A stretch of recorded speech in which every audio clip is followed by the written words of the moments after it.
بسم اللہ الرحمن الرحیم اور السلام علیکم. Welcome to my channel library voice. تمام نیو ویڈیو اپڈیٹس کے لیے میرے چینل لائبریری وائس کو سبسکرائب کر کے بیل نوٹیفیکیشن کو آن کر دیں. تو آئیے چلتے ہیں آج کے ناول سایہ کی پہلی ایپیسوڈ کی طرف، جس کے رائٹر ایم اے راحت ہیں. نومبر اپنی آخری تاریخوں سے گزر رہا تھا. سردی تھی تو صحیح، لیکن زیادہ نہیں تھی. بس ایک بارش کا انتظار تھا. بارش ہو جائے تو صحیح معنوں میں سردی پڑے اور پھر سردی کی خشکی ختم ہو جائے، جس کی وجہ سے گلے اور ناک کان کی بیماریاں پھیلی ہوئی تھیں. اس شام آخرکار بادل امڈ آئے. عشاء کے بعد بوندا باندی شروع ہو گئی، جو ابھی تک جاری تھی. حالانکہ بادل بہت گہرے چھائے ہوئے تھے، لیکن بارش بوندا باندی تک ہی محدود تھی. غلاب خان نے کھیس پوری طرح بدن کے گرد لپیٹ لیا اور چائے کی پیالی لرزتے ہاتھوں میں اٹھا کر ہونٹوں سے لگا لی. پھر اپنی بیوی کی طرف دیکھ کر بولا، تو بھی کچھ اور لے جیراں، سردی لگ گئی تو لینے کے دینے پڑ جائیں گے. بڑی جوان بنی پھرتی ہے. پاس بیٹھی ہوئی بیوی، جس کا نام زہیرہ تھا لیکن غلاب خان اسے جیراں ہی کہتا تھا، ہنس پڑی اور بولی، جا رے، کون سی جوانی کی بات کر رہا ہے؟ جو بیت گیا سو کل، اب کاہے کی جوانی؟ بس گزارے والی بات ہے. مولا نے بڑی عزت رکھی ہے، اس کا کرم ہے. چل چائے پی، ٹھنڈی ہو جائے گی. جیرا نے اپنی چائے کی پیالی اٹھا لی. اسی وقت زور سے بادل گرجے، بجلی چمکی تو غلاب خان کے پورے بدن میں ایک لہر سی دوڑ گئی. چائے کی پیالی ہاتھ میں لرز گئی اور تھوڑی سی چائے چھلک گئی. بچپن ہی سے وہ بجلی سے ڈرتا تھا. بوڑھا ہو گیا تھا لیکن گرج چمک کا خوف اب بھی اسی طرح اس کے دل میں تھا. جیرا نے اسے دیکھا اور مسکرا دی. واہ رے بہادر شاہ، بجلی چمکتی ہے تو لگے ہے جیسے تیرے سر پہ گری ہے. پاگل ہے تو. اب کیا کروں؟ لگتا ہے ڈر بجلی سے بچپن ہی سے. جب اماں کے پاس بستر پر لیٹا ہوتا تھا اور بجلی چمکتی تھی تو اماں سے لپٹ جاتا تھا. میں تو چلوں ہوں، تو بھی اٹھ کر اندر آ جا. بلا وجہ ٹھنڈک لگ گئی تو بخار آ جائے گا. تو جا جیراں، میں بیٹھوں گا ابھی. تجھے معلوم ہے کہ بارش کا میرے دل سے گہرا تعلق ہے. جب بھی آسمان سے بوندیں گرتی ہیں میرا دل چاہتا ہے کہ غلاب خان کو کوئی اچھا جملہ نہ مل سکا. جیرا اٹھ کر اندر چلی گئی تھی. غلاب خان نے اپنی چائے کا آخری گھونٹ بھرا اور پیالی ایک طرف سرکا دی. پھر بیڑی تلاش کرنے لگا. وہ بجلی سے اپنے خوف پر خود ہنسنے لگا تھا. بھلا یہ بھی کوئی ڈرنے کی چیز ہے؟ پوری عمر بجلی کی چمک اور بادل کی گرج دیکھی تھی، پر نہ جانے اس عمر میں بھی یہ خوف ابھی تک دل سے کیوں نہیں نکلا تھا. بیڑی مل گئی اور اس نے اسے سلگا کر ہونٹوں میں دبا لیا. پھر 2-3 گہرے گہرے کش لیے. یہ بیڑی بھی کیا چیز ہے! بس اس کا سرا سلگا نہیں کہ وہ منہ سے بولنے لگتی ہے، باتیں کرتی ہے، دل بہلاتی ہے، احساس دلاتی ہے کہ میں ہوں. خود کو تنہا کیوں سمجھ رہے ہو؟ وہ خاموشی سے بیٹھا سناٹے میں دور دور تک نگاہیں دوڑانے لگا. تاحد نظر سونے والے منو مٹی کے نیچے سو رہے تھے. قبریں دور دور تک پھیلی ہوئی تھیں، اونچی نیچی پتھریلے قطبوں سے مزین، کچھ سنگ مرمر سے آراستہ اور کچھ ایسی جن کا کوئی پرسان حال ہی نہیں تھا. لیکن وہ ان سب کا پرسان حال تھا. یہ سب اس کے عزیز و اقارب ہی تھے. یہ سب اس کے اپنے تھے. ساری زندگی کا رشتہ تھا ان سے. غلاب خان کا باپ بھی گورکن تھا، دادا بھی گورکن تھا، اور مزے کی بات یہ کہ اس کا سارا خاندان خود اسی قبرستان میں دفن تھا. باپ، دادا، دادی اور دوسرے رشتہ داروں کی قبریں بھی یہی تھیں. وہ ان سب کو پہچانتا تھا، چاچا جی، دادا، ابو اور دوسرے لوگ. جب اس کا دل چاہتا ان میں سے کسی کی قبر پر جا کر بیٹھ جاتا اور گھنٹوں بیٹھ کر ان سے باتیں کرتا رہتا. اس کے پاس خوشی کا کوئی گزر نہیں تھا. رشتے ناتے داروں میں بھی کبھی کسی کی شادی ہو جاتی تو گھر کے لوگ چلے جاتے. خاندان والے آس پاس کی بستیوں میں آباد تھے. خود بھی کبھی ان سے مل لیتا. سبھی کہتے تھے کہ غلاب خان تو ہنسنا ہی نہیں جانتا. تو وہ کہتا، کیا کروں، ساری زندگی قبرستان میں گزاری اور قبرستان میں صرف رونے والے ہی آتے ہیں. کبھی کسی کو ہنستے ہوئے دیکھا ہی نہیں جو ہنسی جانتا. مجھے ہنسنا نہیں آتا. تو پاگل ہو گیا ہے غلاب خان، اب یہ قبرستان چھوڑ دے. قبرستان کی زندگی بھی کوئی زندگی ہے. چل، تو ہنسنا بھول چکا ہے مگر اپنے بچوں کے ہونٹوں سے ہنسی کیوں چھین رہا ہے؟ ارے چھوڑ تو دیا ہے اس بیل کو. ڈاکٹر بن رہا ہے سسرا ڈاکٹر. میں کہتا ہوں جس کی موت آئی ہے اسے کون بچا سکتا ہے؟ ڈاکٹر مرنے والوں کو بچا لے گا کیا؟ روز دیکھتا ہوں کہ قبرستان میں کیسے کیسے جنازے آتے ہیں. مرنے والے تو بھیا مرتے ہی ہیں، اور جب مرنے والوں کو مرنا ہے تو تم ڈاکٹر بن کر کیا کرو گے ہیں؟ بولو، بچا لو گے انہیں؟ جاہل ہے تو، نرا جاہل غلاب خان. ٹھیک ہے بھیا، ٹھیک ہے، وہ بن لے سسرا ڈاکٹر. ہمیں کیا، اپنی مرضی کا مالک ہے. ہم نے بھی چھوڑ دیا ہے، اب ہم کیا کریں؟ ویسے غلطی ہماری تھی. 10 جماعتیں پڑھا دی اسے، یہ غلطی کی. اگر پہلے ہی بیلچا پھاوڑا ہاتھ میں دیتے تو ڈھنگ کا آدمی بن جاتا۔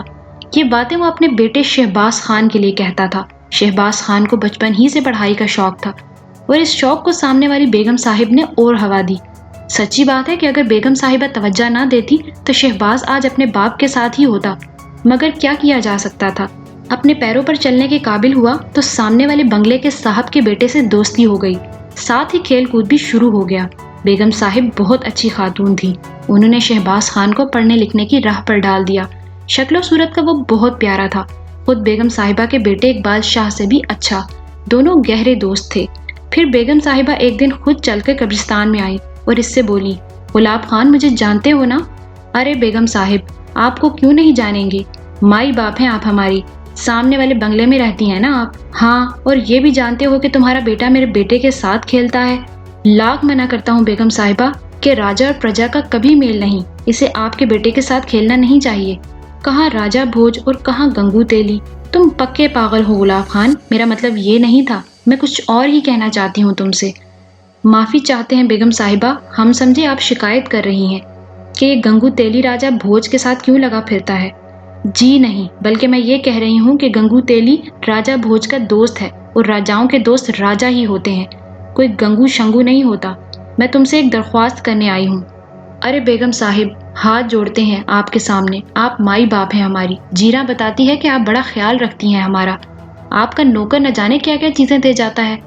چھوڑو ان باتوں کو، میں تم سے کچھ اور کہنا چاہتی ہوں۔ حکم کریں بیگم صاحب، میں یہ چاہتی ہوں کہ تم شہباز خان کو پڑھنے دو۔ شہباز کو اور پڑھنے دو؟ ہاں یہی کہہ رہی ہوں۔ بیگم صاحب وہ کہاں سے پڑھے لکھے گا، جتنا اس نے پڑھ لیا وہی ہمارے لیے شرم کی بات ہے۔ گورکن کا بیٹا قبریں کھودے گا اور کچھ نہیں کر سکتا وہ۔ گلاب خان کیونکہ تم خود پڑھے لکھے نہیں ہو، تم نے کبھی اس پر توجہ ہی نہیں دی۔ وہ اچھا خاصا لکھنا پڑھنا جانتا ہے، تمہیں معلوم ہے کہ جب بھی کوئی تدفین کے لیے آتا ہے تو تم رجسٹر اس کے سامنے کر دیتے ہو کہ اپنا نام پتہ لکھ دو۔ اب اگر تم وہ رجسٹر شہباز کو دو تو ذرا دیکھو وہ کیسا لکھتا ہے اس پر۔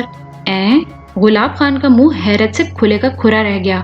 ہاں غلاب خان، میٹرک کر لیا اس نے، سمجھے، میٹرک کر لیا ہے، 10ویں کلاس پاس کر لی ہے۔